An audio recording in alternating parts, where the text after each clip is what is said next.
최진 박사님도 제가 행정대 원장할 때 저희 대학에서 리더십 전문가 과정을 운영을 했습니다. 그런데 이런 특강에서 1시간짜리 강의 처음 해봐요. 저희들 보통 2시간 반 강의 하는데요. 2시간 반 강의를 해도 굉장히 촉박합니다. 그런데 이 1시간짜리 강의를 하라고 하니까요. 딱 보니까 시간이 짧을 것 같아서 제가 자료를 많이 준비 안 했습니다. 그런데 조금 난감해요. 1시간짜리로 여러분들에게 해줘야 될 얘기가 너무 많아서 1시간에 주려고 해서 좀 고민되는데요. 마치 저는 사실 신문을 안 봅니다. 신문 안 보는데 우연찮게 오늘 신문 보니까요. 서울대 사회학과 송호근 교수님이 불길한 망국 예감해가지고 칼럼을 쓰셨던데 아주 잘 썼더라고요. 흔히 말해서 많은 전문가들이 또는 학자들이 지금의 한국 상황이 100년 전에 한국 상황, 조선말하고 비슷하다고 얘기합니다. 저희들이 왜 이런 얘기 하냐면요. 이런 얘기를 할게요. 독일의 유명한 사회학자 막스 베버라는 사람이 있습니다. 막스 베버라는 사람이 직업으로서 정치학 책을 썼는데요. 거기에 정치 지도자는 3가지 덕목이 있어야 된다고 했습니다. 열정, 책임감, 통찰력. 그건 기본입니다. 그런데 그 중에서도 가장 중요한 것은 통찰력입니다. 지도자에게 통찰력이 없으면은 국가와 국민이 불행하고 잘못하면 국가가 망합니다. 현재 인류가 문명을 갖고 산 한 5,000년 정도 됐는데요. 지난 5,000년 동안 없어진 민족, 없어진 국가가 훨씬 더 많습니다. 이건 대부분이 리더의 통찰력이 부족하기 때문에 그렇습니다. 근데 이 통찰력은 어디서 키워지냐? 역사에서 키워지는 것입니다. 그래서 동서고금의 많은 역사를 알아야 됩니다.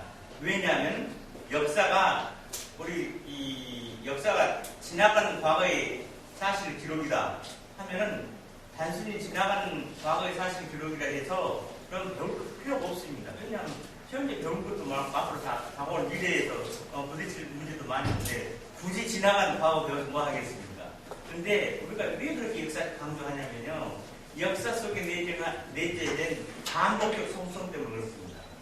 거의 오늘 세계에서 일어난 일은 옛날 언젠가 일어났습니다. 앞으로 지금 일어나는 일이 미래에 10년이 될지 9년이 될지 10년이 될지 모르겠지만 아무튼 반복됩니다. 역사 속에 내재한 반복적 속성 때문에 저희들이 역사를 그렇게 강조하는 것입니다. 그래야지 동서고금의 많은 역사를 알아야지 통찰력이 생기는 것입니다. 그러면은 동서고금의 역사를 많이 하면요. 앞으로 닥칠 문제를 어떻게 헤쳐나가겠다 하는 통찰력, 판단력이 있는 것입니다. 특히 지도자에게서는 통찰력이 가장 중요한 덕목입니다. 그래서 막스 베버가 정치가의 자질로서 거론한 책임, 열정, 통찰력 이것 아주 중요한 것입니다. 그래서 최후의 덕목은 통찰력입니다. 오늘 이 칼럼도 있지만은 제가 나눴던 자료 중에 이게 있을 겁니다. 우리가 흔히 말해서 우리 역사가 5,000년 됐다고 하는데 조금 뻥입니다. 모든 역사에 다 조금씩 뻥이 들어가 있습니다. 그런데 어떤 간에 우리가 반만년 역사라고 하는데요. 한국 이전부터 지금까지 우리 전쟁 상하들이 이용과 바에 가면은 우리나라는 지난 10개월 통칭에서 5,000년 동안 931번의 침략을 받았습니다. 그러면은 삼국시대 이전 고대 50 빼버리면요 거의 2,000년 동안에 931번 침략을 받았다. 평균 1년에 한 번꼴로 침략을 받았습니다. 여기는 외침입니다. 대규모 침략인 것입니다. 애국가 와서 일본 애국가 와서 노래학자하고 이건 다 빼고요. 그야말로 국가의 위기 상황을 직면한 게 931번입니다. 그러면 어떻다 평균적으로 우리는 물론 여기 보면 해양방면 주로 일본입니다. 우리가 대륙으로부터 대륙을 침략을 많이 받아서 그렇지 침략의 횟수는 일본보다 훨씬 더 많습니다. 그런데 우리는 평균 지난 20년 동안 매년 2년에 한 번꼴로 대륙으로부터 침략을 받았습니다. 중국이 됐든 일본이 됐든. 물론 침략에는 여러 원인이 있습니다. 그런데 또다시 역사를 얘기하자면요, 많은 경우는 제가 말씀드렸죠. 지금까지 없어진 민족, 아마 이런 정도로 지난 역사가 진행되면요, 100년, 200년 후에는 아마도 유감스럽게도 한국말 없어집니다. 일본말 없어집니다. 세계에서 남은 언어 7개, 8개밖에 안 됩니다. 참고로 말씀드리자면 영어, 중국어, 아랍어, 프랑스어, 힌두어, 또 스페인어 이렇게 6, 7개 정도 남고요. 다 없어집니다. 한국에 보내면 다 없어집니다. 왜 그러냐면은 우리가 역사를 보면 지난 5천년 역사의 추이를 보면은 없어진 민족, 없어진 국가, 없어진 나라가 훨씬 많으니까요. 어느 시절의 역사에 단절이 없으니까요. 이런 추이를 보면은 역사의 단절이 없는 걸로 봐서 우리 시대에는 전쟁이 없길 바라지만 인류의 역사가 전쟁의 역사입니다. 인류의 역사가 전쟁의 역사입니다. 제가 말씀드렸다시피 인류사적으로 보면은 지난 5천년 동안 우리가 흔히 인간이 인간답게 살기 시작한 지 문화 문명을 갖고 산 지 5천년밖에 안 됐습니다. 그렇게 인류 긴 역사에서 보면 인간이 인간답게 살기 시작한 건 그렇게 긴 역사가 그렇게 길지 않은데요. 이 5천년 동안 국가 간의 대전쟁이 15,000년이 있었어요. 다시 말해서 인류는 1년에 3번의 대전쟁을 겪고 살았어요. 이로부터 우리도 외일 수 없어요. 우리 한국도. 지금 우리는 최소한도 남북관계는 지금 휴전 상태입니다. 종전이 아니고 평행적으로 그렇기 때문에 언제 다시 전쟁이 일어날 수 있는 상황이고 지금 우리나라 세계에서 휴전선 근처에 이렇게 군사력이 밀집하다는 세계 어느 나라에도 없습니다. 매일 분쟁과 관점과 전쟁이 일어나는 중동 국가, 중동과 이스라엘 국경선에도 이렇게 군사력이 밀집되어 있는 지역은 없습니다. 세계에서 유일한 국가입니다. 대한민국. 그로부터 우리는 진짜 남북공존 평화통일을 우리를 목표로 하지만은 그냥 남북공존 평화통일 그냥 놓는 것이 아닙니다. 우리가 준비하려면 그건 사상 누가야 되는 것입니다. 그런데요, 흔히 말해서 제가 말씀드렸지만 국제정치학의 시조는 태도는 한스 모겐스라는 사람이 있습니다. 유대계 정치학자인데 유대계 정치학자입니다. 그런데 원래는 독일 사람이었는데 유대계 독일인이었는데 나치가 집권해서 유대인들을 핍박하니까 그 당시 독일의 유대인들이 나치가 집권했을 때 독일의 유대인들이 한 50만 명 정도 됐습니다. 그런데 그 중에 약 35만 명이 신대륙으로 갔습니다. 그 중에 한 사람입니다. 어느 날 미국을 이룬 사람은 전부 나치의 핍박을 피해서 미국으로 망명한 후손들이 오늘날 미국을 이뤘습니다. 정계에서, 학계에서, 언론계에서, 국민계에서. 그래서 어떻습니까? 참고로 여러분들, 유대인들은 전 세계 인구의 0.2%밖에 안 됩니다. 0.2%밖에 안 되는데 유대인들이 노벨상을 수상하는 것은 혹시 몇 퍼센트 정도 되는지 아십니까? 세계에서 0.2%밖에 안 되는 유대인들이 몇 퍼센트요? 좀 많습니다. 아무리 유대인들이 우수하다고 해서 23%를 차지했습니다. 어마어마한 거잖아요. 그래도 거의 4분의 1이니까요. 세계 인구의 0.2%밖에 안 되는 유대인들이 노벨상에 23%를 차지했다는 것입니다. 자, 그 중에 한 사람이 한스 모겐스라는 사람입니다. 정치학의 고전입니다. 국제정치는 이 사람으로 시작해서 이 사람으로 끝난다고 해서 과언이 아닙니다. 그 사람이 이미 1948년도에 Politics Among Nations. 국가 간의 정책을 썼어요. 중요한 것이요. 국력을 평가하는 데는 9가지 요소가 있습니다. 첫 번째가 지오그래피입니다. 지오그래피란 뭐냐면요. 국토의 크기뿐만이 아니라 위치도 아주 중요합니다. 우리 한반도, 지정학적 측량입니다. 주변 상황에 둘러싸 있는 우리 측량입니다. 이렇게 지정학적으로 분리하기 때문에 우리가 역사 이래로 931번의 측량을 받았습니다. 지정학적으로 분리해서 이 세계에서 이 지구상에서 없어진 민족국가가 훨씬 많습니다. 우리말에 우리 고등학교 때 여러분들 막 고연 아침의 나라, 운둔의 나라 이렇게 배웠죠. 한국 사람 진짜 독종이에요. 제가 물론 세계사에 해박한 건 아니지만 그래도 웬만한 세계 역사를 꿰뚫고 있는데요. 제가 독일에서 정치학을 공부했는데 독일에서 10년간 정치학을 했습니다.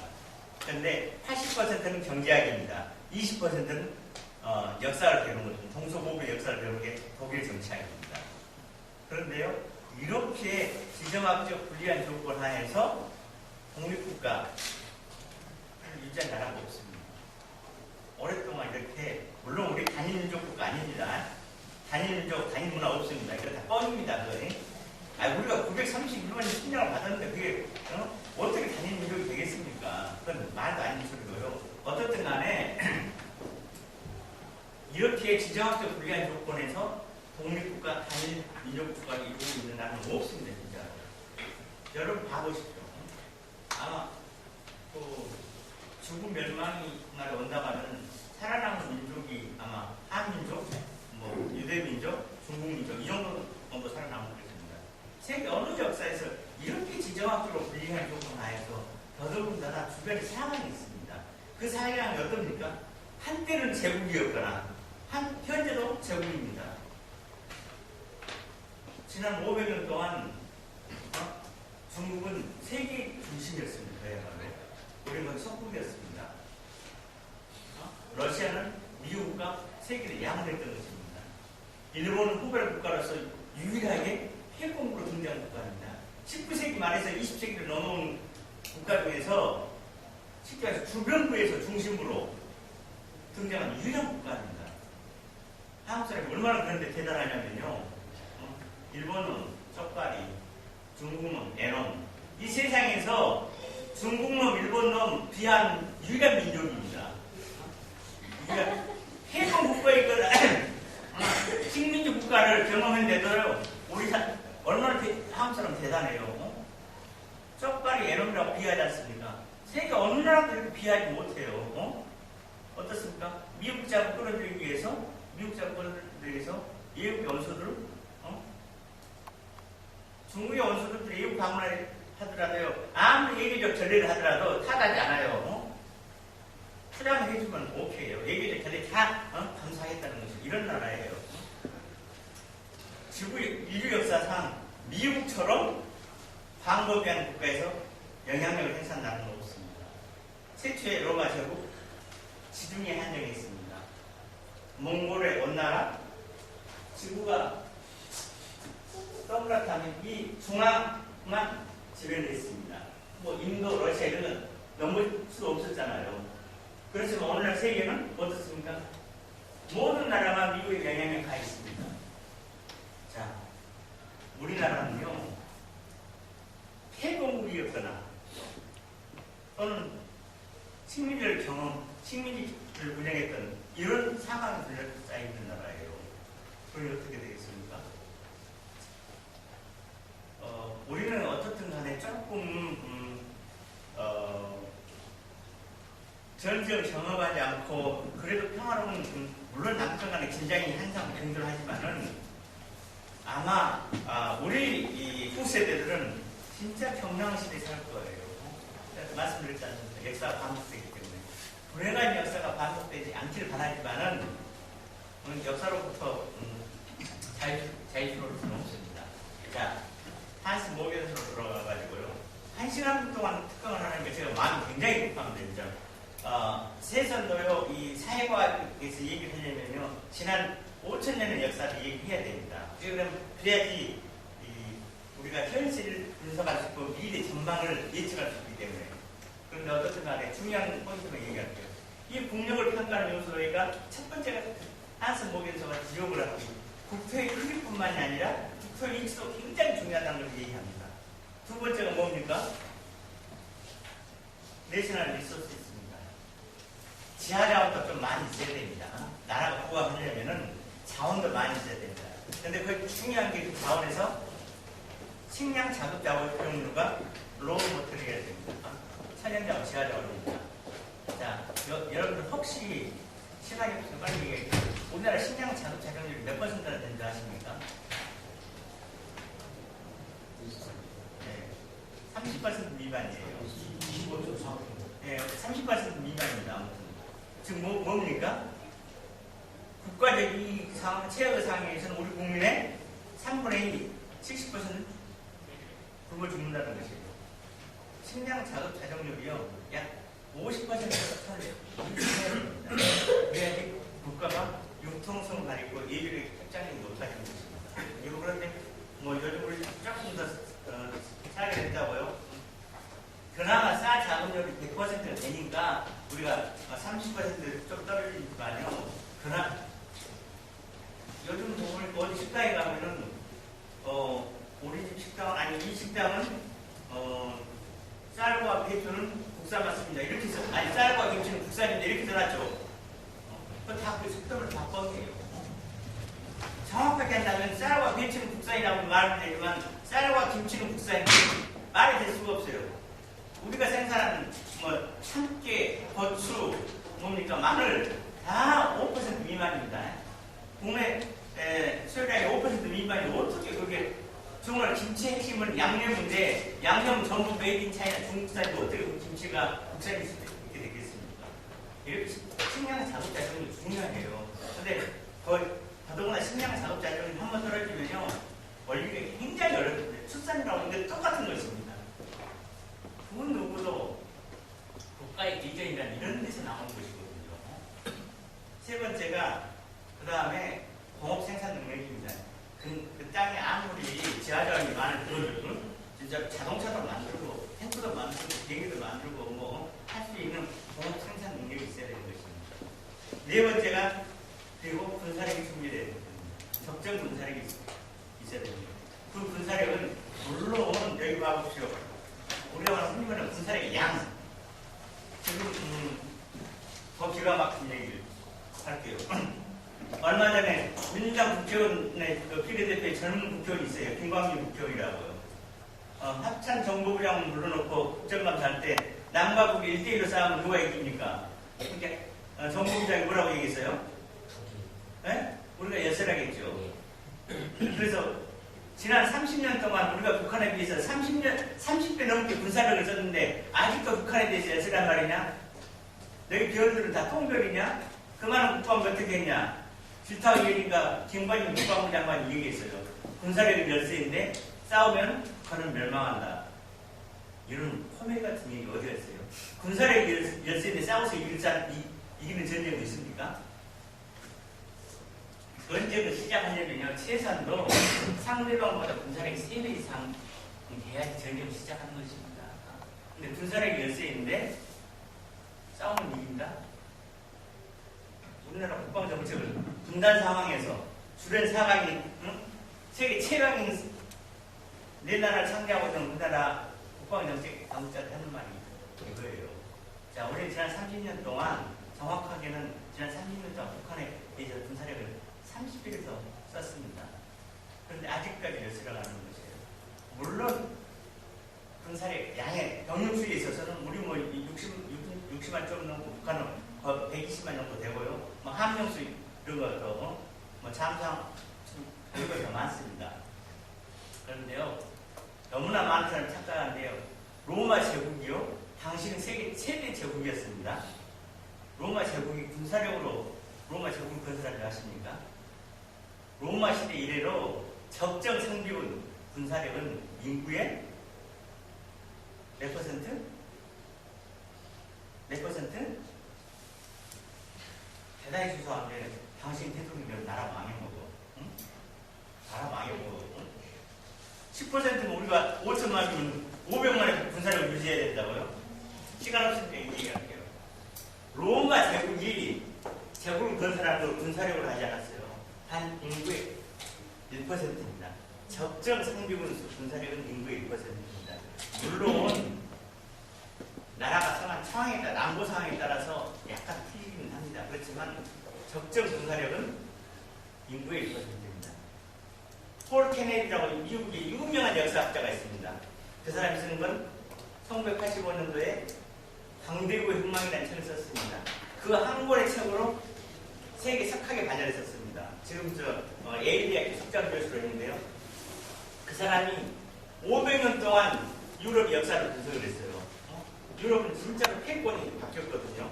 그리스 로마에서부터 그리스 로마, 네덜란드, 스페인, 포르투갈, 영국, 독일 이렇게 패권이 500년 동안 유럽은 바뀌었어요. 어떤 나라가 강대국으로 구성하는가 보니까 경제력에 상응한 여기 쓸 수 없어요?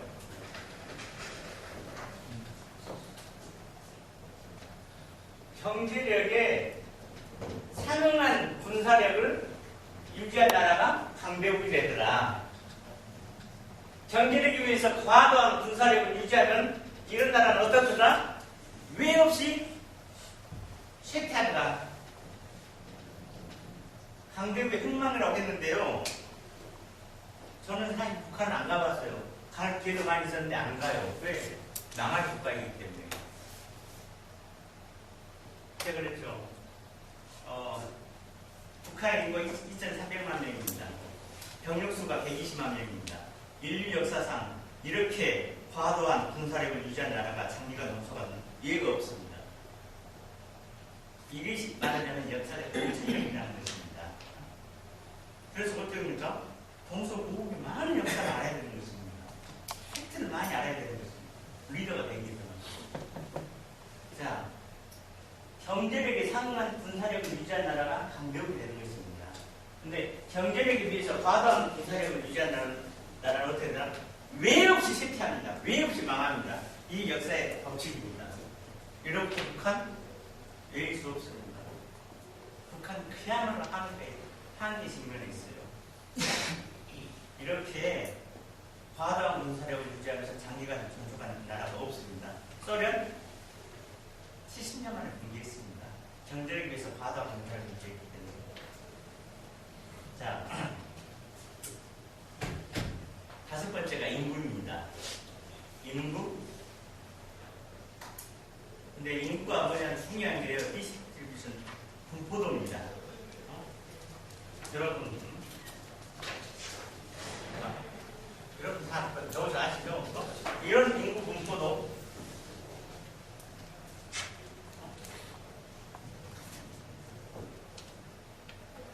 이거 다 말할 거야.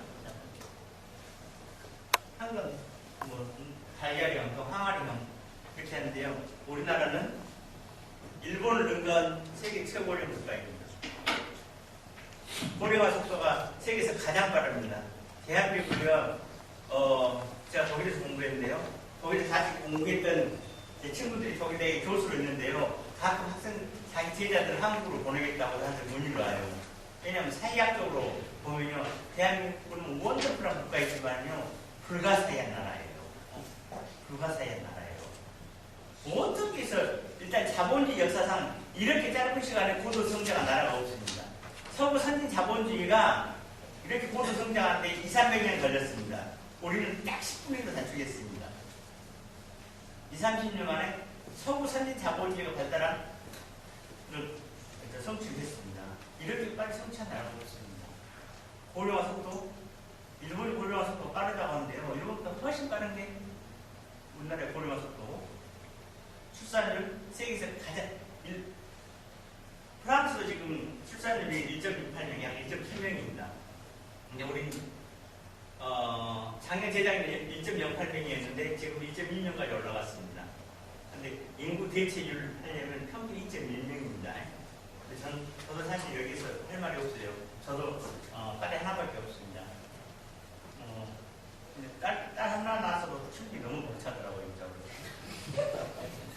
명색이 교수인데요. 자식 둘 낳아서 불러서 키울 능력이 없어요. 제가 진짜로요.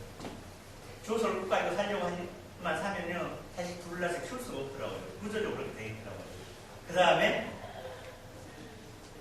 인구 분포도와 추세, 인구 추세에 있어서는 비관적입니다.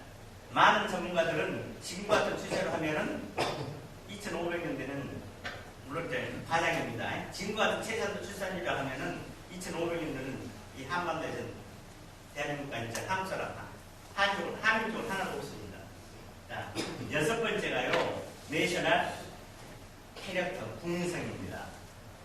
7번째가 내셔널 모랄, 8번째가 더 퀄리티 오브 디플로마시, 예교의 질, 9번째가 더 퀄리티 오브 거버넌스, 정부의 질입니다. 자, 한스 모겐소가요, 국력을 하나 쉽게 말해 강대국이 되려면 이런 9개 정도 요소는 있어야 되는데, 물론 학자들에 따라서 다 걔네가 틀립니다. 뭐 여기에 빼고 들어가고 하는 것도 있지만요, 제가 볼 때는 이 사람이 쓴 책이 고전이고 가장 국력을 평가하는 요소 중에 요소를 잘 집어냈습니다. 이것에 맞춰보면요, 거의 이 각 나라의 흥망성쇠를 분석이 가능합니다.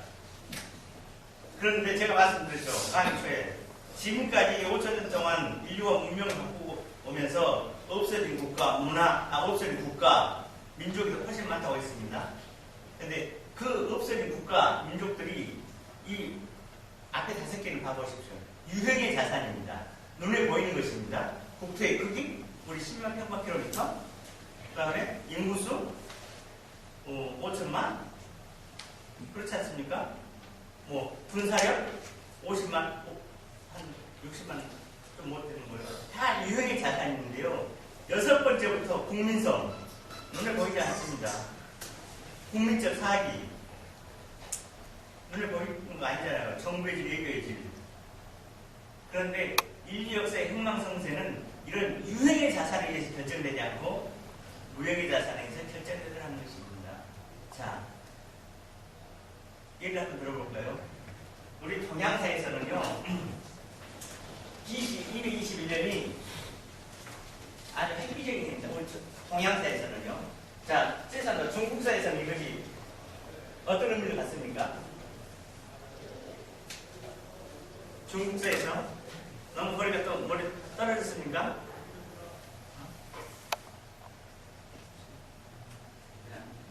로마 BC 753년에 로마 건국 시작됩니다. 그 로마 건국 시작돼가지고 동양의 221년 시점인 BC 2세기에 로마는 드디어 제국을 형성합니다. 로마 건국 이후에 약 500년 지나서 로마는 로마 제국을 형성합니다. 아주 동양에서 의미 있는 해인데요. BC 221년에 그 유명한 진시황이 천하통일을 하는 것입니다. 천하통일에서 진시황이 하는 게 뭡니까? 만리장성을 쓰지 않습니까? 뭐 진시황에 대해서 부정적 전해도 많이 가지고 있습니다. 뭐 군설경유를 했다, 뭐 아방공을 지었다 했지만 오늘날의 중국을 알고 미래 중국을 알려면 중국은 BC 221년 알아야 됩니다. 진시황의 천하통일을 알아야 됩니다. 왜 그러냐? 이때 핵정한 진시황이 통일한 영토의 크기가 오늘날의 중국의 영토 크기가 거의 컸습니다. 물론 거기에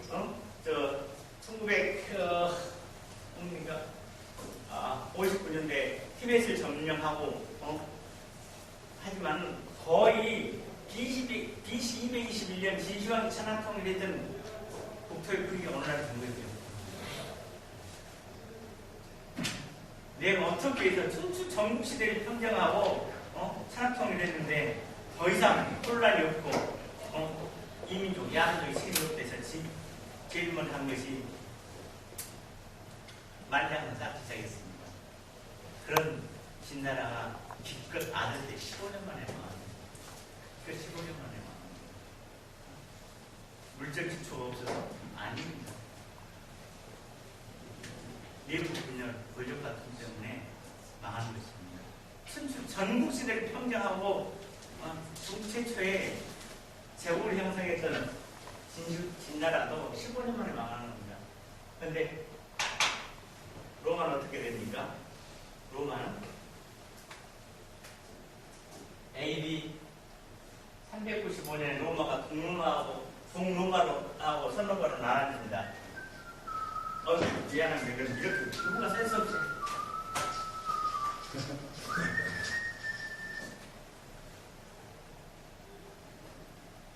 자, 시간하고 473년, 1452년이구나. 자, 로마가 동로마와 이거 서로마와 동로마로 나눠진대요. 로마 제국은 거의 어떠니까 1453년 동로마 오늘날 터키 이스탄불입니다. 2000년 동안 지속되는 데 비해서 기껏 진나라는 15년 만에 망한 것입니다. 왜 있는지 한이 없어요. 자, 제가 제 전공이 군사사기하고 국문제가 전공이니까요. 전쟁 관점에서 한 가지만 말씀드릴게요.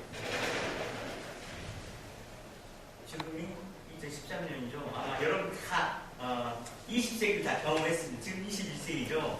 여러분들 그야말로 인류 역사상 가장 흥미진진한 시기에 태어났습니다. 이건 아주 럭키한 시기입니다. 인류 역사상 지금 우리가 21세기지 않습니까?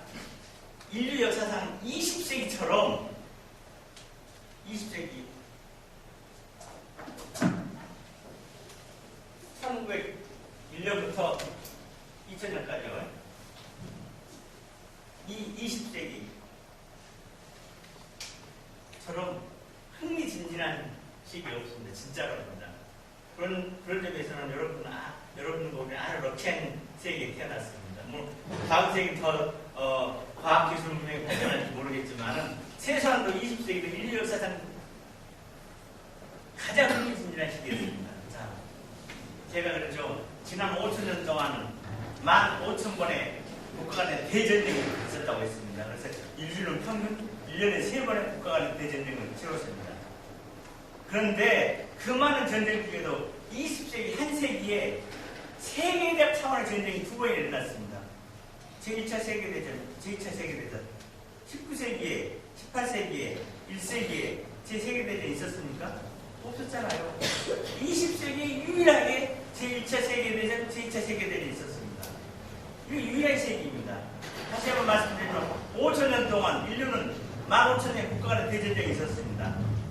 평균 1년에 3회 전쟁을 경험했지만은 20세기 들어서 최초로 국가 간의 세계적 차원의 전쟁을 2배를 경험했습니다. 인류 역사상 이런 시기 없습니다. 20세기 어떤 시기예요? 최초로 핵무기가 사용된 시기입니다. 그 이전에 어떤 시기에도 핵무기 사용된 적이 없습니다. 세 번째로 어떤 전쟁이 일어나십니까? 도저히 진리하실 수 없는 전쟁. 전쟁의 모든 상식을 뒤엎은 전쟁이 일어난 시기가 20세기예요. 어떤 전쟁? 비에트남 전쟁. 비에트남 전쟁. 당시 미국은 어떻습니까? 세계 최강대국이었습니다. 비에트남 싸울 것이 없어서 구석기 시대 죽창 들고 그렇지 않습니까? 밀리면 죽창 세워놓고 돌멩이 깎아서 구석기 신석기 시대와 20세기 최첨단 무기가 싸웠는데 어떻습니까? 비에트남 전쟁을 통해서 여기 있죠. 미국이 얼마나 많이 죽었습니까? 한 5만 명, 비에트남 전쟁 5만 8천 명이 죽었네요. 독립전쟁 때보다 더 10배 넘은 미국이 죽었어요. 비에트남 전쟁을 통해서 미국은 인류 국가에서 이주 국가로 전락하게 됩니다. 비에트남 전쟁 전에는 세계 각국이 보유한 달러를 미국으로 가져오면은 미국은 그 달러에 상한 금을 내려줬습니다. 이게 기축통화입니다. 그래서 미국 달러가 기축통화였는데요. 비에트남 전쟁에서 이기해서 미국이 엄청난 달러를 풀으니까 각국이 달러가 넘쳐나니까 우리도 그 달러 어떻든 간에 파월 양반도 달러 많이 벌어들였잖아요. 각국이 보유한 달러가 이 중앙은행이 보유한 금괴를 넘으니까 닉슨 대통령이 그 유명한 선언을 합니다. 각국이 모였다라는 각국이 해결하라. 너희들이 그 가지고 온다고 하더라도 중앙은행이 보유한 금으로 바꿔주지 않겠다. 그 얘기를 다시 말해서 미국 달러는 더 이상 기축통화가 아니다. 미국은 인류국가가 아니다. 이 국가를 스스로 선언하고 있습니다. 무엇 때문에? 베트남 전쟁을 통해서. 제가 얘기했습니다. 보통 상대방 국가보다도 3배 이상의 군사력이 있으면 그 전쟁을 이기는 것입니다. 특별한 예가 아닌 이상, 물론 페르시아 전쟁처럼 당시 페르시아는 아테네보다도 4배, 5배 군사력이 있었지만 강했지만 졌습니다. 거기서 유리한 게 마라톤 전쟁입니다. 그래서 오늘날 페르시아를 뒤를 잇는 이란은 마라톤에 나가지 않습니다. 자기 나라의 패전을 기념해서 생긴 스포츠라고 해서 올림픽에 꽂힌 마라톤에 출전하지 않습니다. 물론 당시 페르시아는 아테네보다 4배, 5배 군사력이 있었지만은 유명한 장군을 리더십 하나 때문에 자, 당시 페르시아는 어떻습니까? 오리엔트의 강국이었습니다. 오리엔트를 포획했던 국가입니다. 이런 나라 보니까 야, 이런 강대국에 저항해서 싸우다가 우리 아테네가 멸망하느니 차라리 항복하고 기회를 보자. 대부분의 국민들이 그랬습니다. 근데 그때 로마 아테네 장군이 자, 그럴 수도 있다. 그렇지만은 장렬하게 싸워서 장렬하게 죽을 것인가? 그래서 이겨서 자유민을 살 것인가? 너희들이 노예를 살 것인가? 너희들이 선택하라. 우리 조상들은 자유민을 살아온 전통이 없다. 열배를 통합니다. 그래서 진짜로 1대4 정도의 절대적인 열시하에서도 아테네가 이겨서 아테네 자유민을 지키게 되는 것입니다. 그런데 당시 비에트남 전쟁은요, 어떻다? 미국과 비에트남은 군사력을 비교할 수가 없어요, 진짜로. 그런 전쟁이 졌어요. 이건 미스터리예요. 20세기 전쟁 미스터리고, 전쟁 상황들에 물론 패전에 많은 원인을 얘기합니다. 그런데 전쟁은 유형의 자산을 싸우지 않습니다. 무형의 자산이 승리를 싸웁니다. 한 국가의 흥망성쇠도 뭐다? 유형의 자산이 결정하지 않습니다. 너무나 많은 사람들이 착각하는데요. 국부를 창출하는 것은요, 제가 여러분들 있으면 제가 이건 중앙일보 문창극 주필에 쓰는 칼럼이 2007년입니다. 아주 잘 쓴 칼럼이어서 제가 학생들에게 칼럼에서 나눠주는데 포인트는 그렇습니다. 어느 날 천주국이 창조하는 꿈은 유형의 자산은 20% 미만입니다. 무형의 자산, 법치, 선거에서 공정한 게임, 신뢰 이런 거 있지 않습니까? 이런 것이 국부를 창출하는데 80%입니다. 이거 누가 얘기했어요? 월드뱅크. 오늘날 인류 역사상 한 가지 더 있게요. 국제기구에서 가장 영향력 있는 게 유엔입니다. 유엔의 사무총장 한국 사람입니다. 월드뱅크 한국 사람입니다. 다 보세요. 이런 정치를 이룬 민족은 없어요. 미국도 그런 적 없고요. 국제기구 사무총장 세계은행 총재와 유엔 사무총장은 베이프라는 나라 한국 사람밖에 없다니까. 한국에서 나라를 없다니까. 지난 30년 동안 한국은 서구 선진 자본주의가 성취한 경제발전을 이뤘습니다. 87년 이후 최소한도 정치적 민주화가 절차적 정당성을 획득했습니다. 아무리 한국 정치가 쉽게 말해서 엉망인 개표를 돌아갔다가 또다시 군부가 정치하겠다고 나설 수 없습니다. 아니 군부한테 대한민국을 통치해주라고 맡겨도 할 능력이 없습니다. 이미 민간 자본이 민간의 파워가 군부의 파워를 압도하기 시작했습니다. 그리고 또 한 가지 비록 정치권은 개판이지만 가장 문제가 정치권이지만 시민사회가 이렇게 제가 정치권에서 정책위원장, 상임위원장 영입했다고 하는 말이 아니라요. 그래도 정치권보다는 시민사회 단체의 우리 국민들이 더 신뢰를 보내줍니다. 어쨌든 간에 요즘 시민사회 단체가 너무 많아서 문제이지 이렇게 시민사회가 성숙하는데 서구 선진 자본주의가 2, 3년이 걸렸습니다. 우리 흔히 말해서 경실련은 저 시민운동의 마청이라고 하는데요. 1989년에 태동했습니다. 그러니까 지난 30년도 안 됐는데 1989년에 경실련이 태동했는데요. 30년도 안 됐는데 한국 시민사회가 굉장히 다양하게 성장 발전했습니다. 이렇게 시민사회가 성장 발전하는데 서구 국가가 300년이 걸렸습니다. 그래서 한국은 지난 30년 동안 세 가지 분야에서 뛰어난 업적을 이룬 나라예요. 경제발전, 정치적 민주화, 그 다음에 시민사회 성숙. 자, 그런데 정말로 흔히 말해서 뭐 우리가 샴페인 너무 빨리 터뜨렸다 뭐 이런 얘기를 하는데 사실은 물론 학자들이 비판적으로 보는 것이 기본적입니다. 그럼 사회는 항상 역사에서 정의가 승리한다? 이것도 뻔입니다. 사실은 역사에 길게 보니까 정의가 승리하는 것 같이 역사의 단면에 항상 우리가 성공하면 지켜서 우세합니다. 그런데 그래서 학자들 항상 비판적으로 봐야 되는 것입니다. 그 사회가 우리가 살고 있는 사회가 완전한 사회가 아니기 때문에요. 그런데 정말로 그런 비판적 견해 때문에 그런 것이 아니라 우리는 진짜 이기 상황이 있습니다.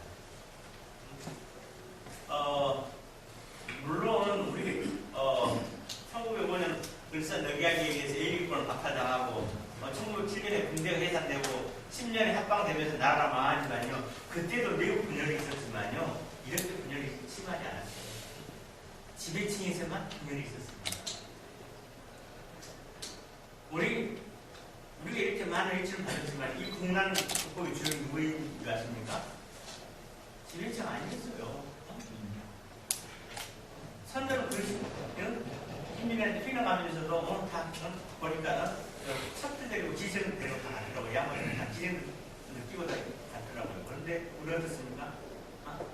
여자들이 행주산성에서 행주치마로 볼을 안아서 농계는 진주 남강이죠. 남강에서 적장에 뭡니까? 허리춤을 끼얹고 투신해서 나라를 구했어요. 이 상황에 우리 지배층은 어느 한때 국가와 민족을 구하지도 돌보지 않았어요.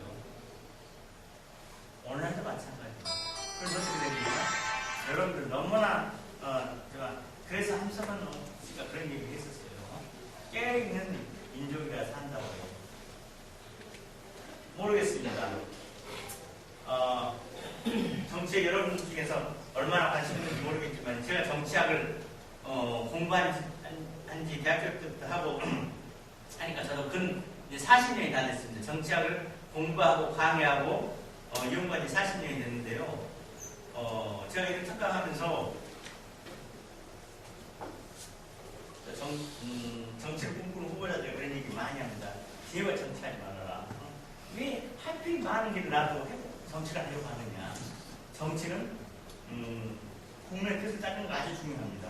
특히 현대 민주주의에서 국민의 뜻을 따르지 않으면 어떻습니까? 국민에 의해서 망하니까.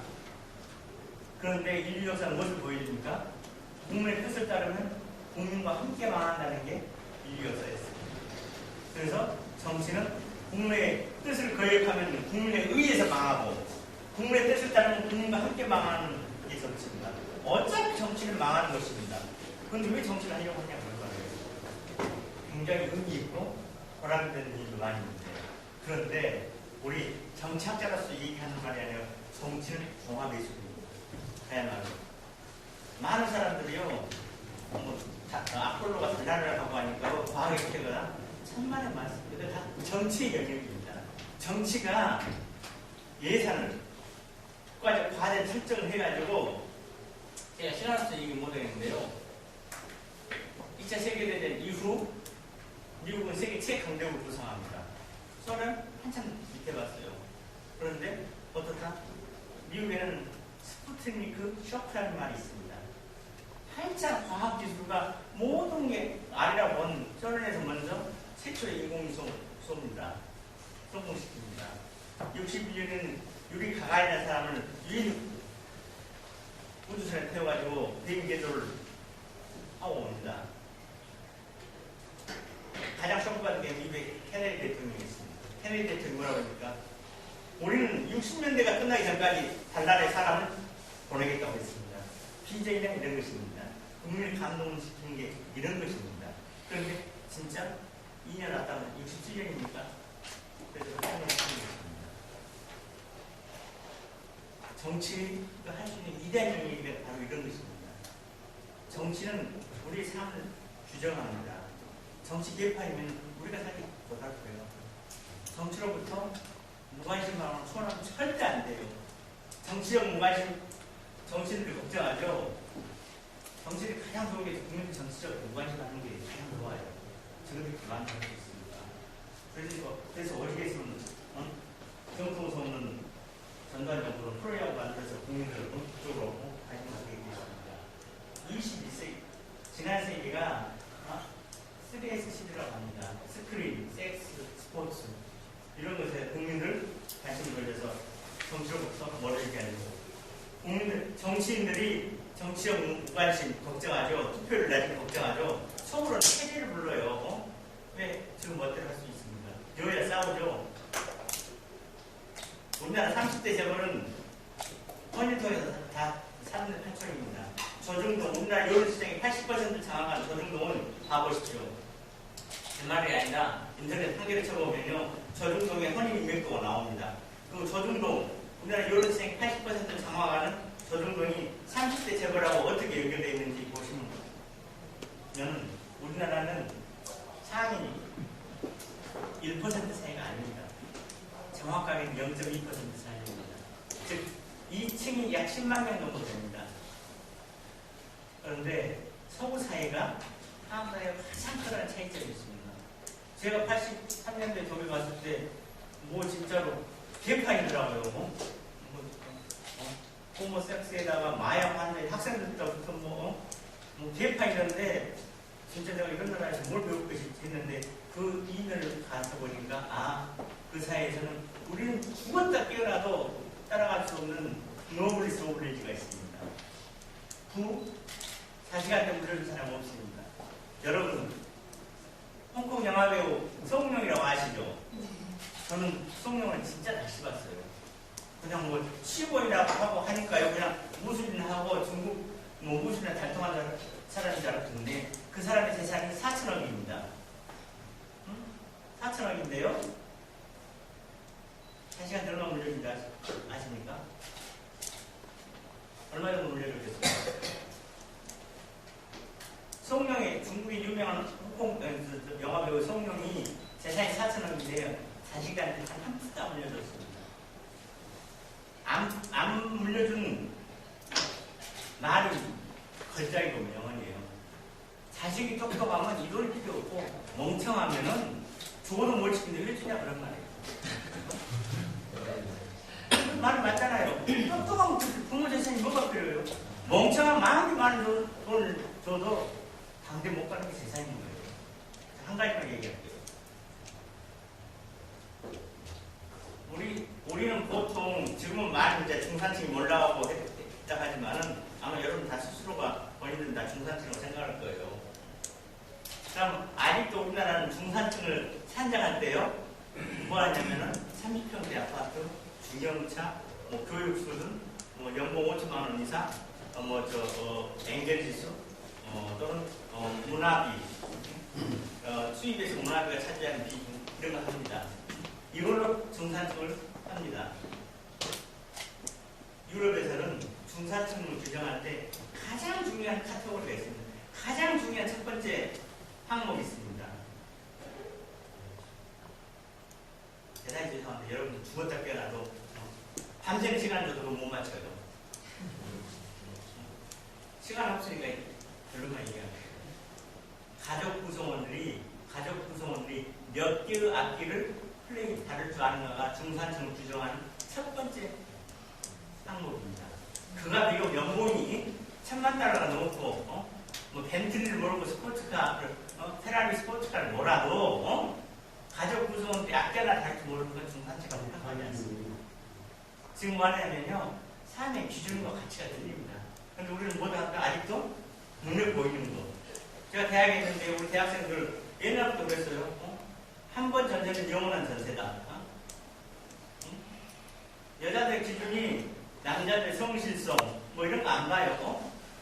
재산을 보는 거예요. 그래서 신혼생활 전세로 시작되면은 영원 전세로 산다는 것이에요. 근데 그 말이 맞아요. 신혼부부가 쓰지 않고 10전세를 모아야지 서울에 20자평 아파트 마련할 수 있습니다. 부모 도움 받지 않고. 그러니까 그것이 합리적 선택일 수가 있어요. 충분히. 그런데 인생에 있어서 성공하는데 흥기, 진정, 헌신 이런 것, 배려.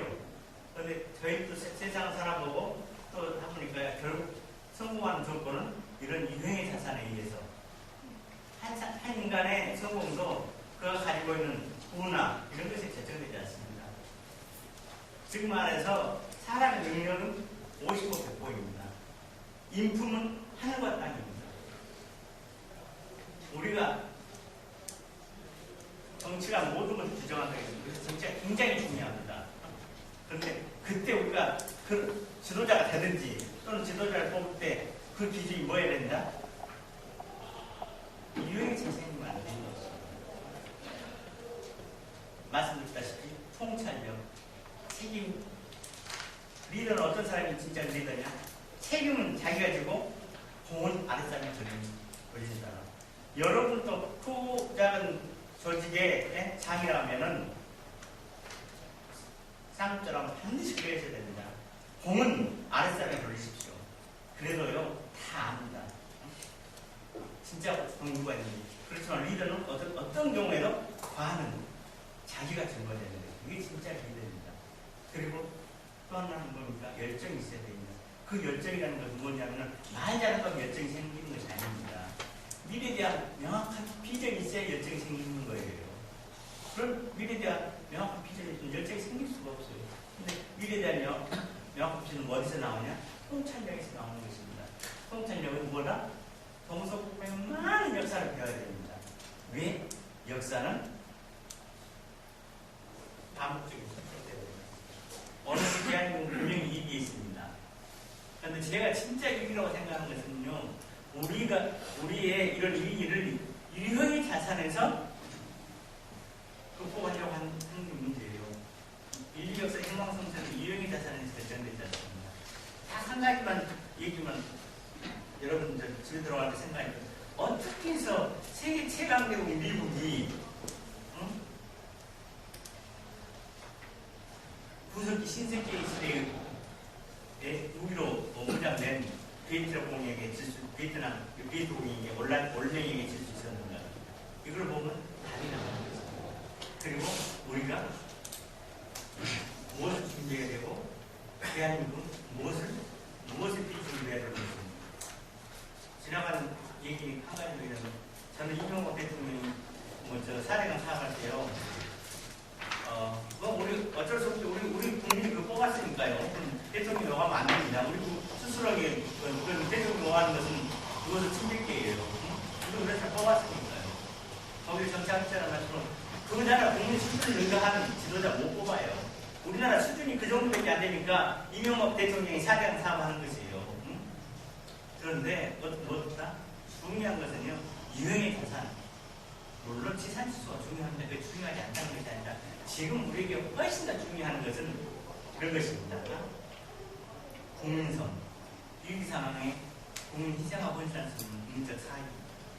그건 리더가 설설수긍해야 되는 것이거든요. 그 다음에 여러분 개인적으로는 간에 붙어서 쓰게 붙어서면요 안 되지만요, 대한민국 대통령은 진짜 간에 붙었다 쓰게 붙었다 잘해야 돼요, 진짜로.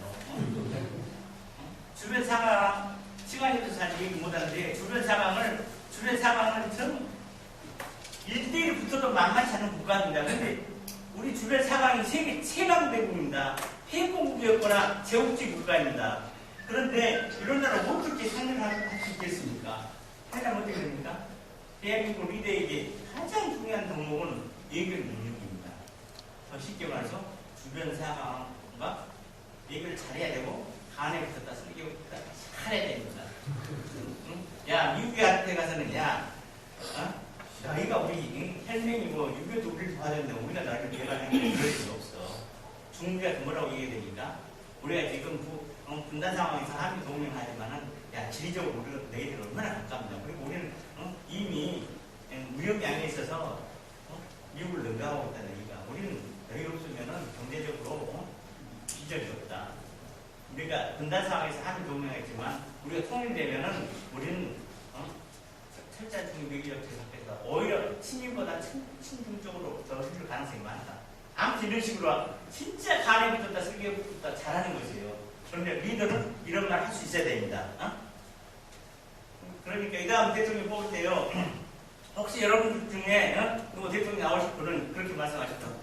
저는 제가 대통령 되면 진짜 간에 붙었다 쓸개 붙었다 잘하는 일교의 달인이 되겠다고 하죠. 자, 결론적으로요. 한 나라의 흥망성쇠도 유형의 자산에 의해서 결정되지 않습니다. 무형의 자산에 결정됩니다. 한 인간의 성공도 측정할 수 없는 금전, 정신, 신념, 투지, 오만의 인간관계 이런 게 성공을 하거든요. 그래서 여러분들은 여러분 스스로도 또는 우리가 미래 지도자를 뽑을 때도 유형의 자산에 의해서 보다도 무형의 자산을 극대화하는 게 여러분 스스로 우리의 미래 비전도 걸겠다는 말씀드립니다. 대단히 죄송한데요. 1시까지, 딱 9시까지 끝내달라고 해서 조금 두서가 없었습니다. 그런데 제 얘기가 어떤 단초를 제공했으면 좋겠습니다. 이상으로 마치겠습니다.